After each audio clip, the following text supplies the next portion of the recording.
Hello guys, andito tayo ngayon sa bukid. Ayan o. Ayan. At mag-update tayo sa tanim ni Mr. na palay.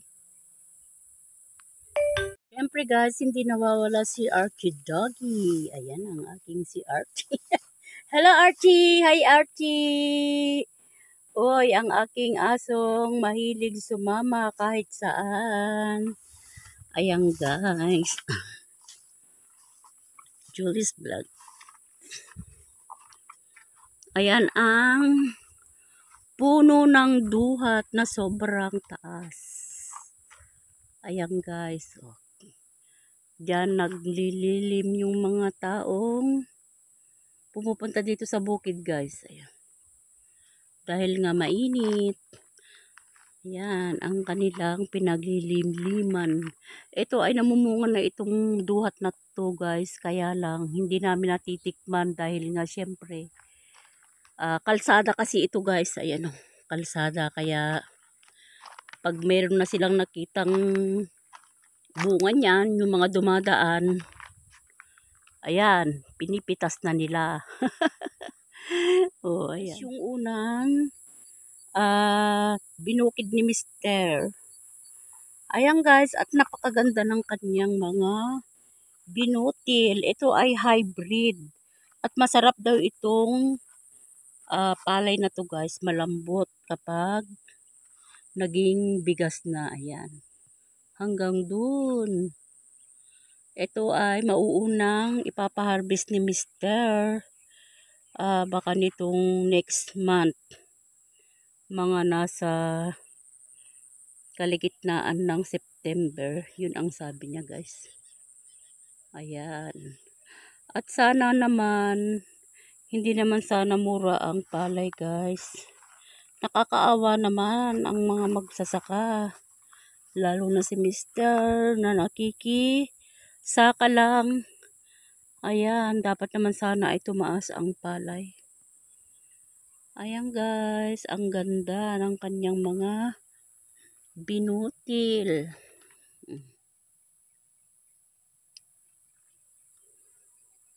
Yung pangalawang sinakan ni Mr. guys. Ayan, ang ganda ng kanyang mga flowers. O, tingnan nyo. Ang kapal. Ayan, ito naman ay mahuli ito guys. Pero, maaabot din ng September. Magkakasunod lang itong maaani guys. Kung may awa ang Diyos. Ayan, at maluwang yan hanggang doon sa may tower yan guys. Doon sa may tower. Ayan, maluwang.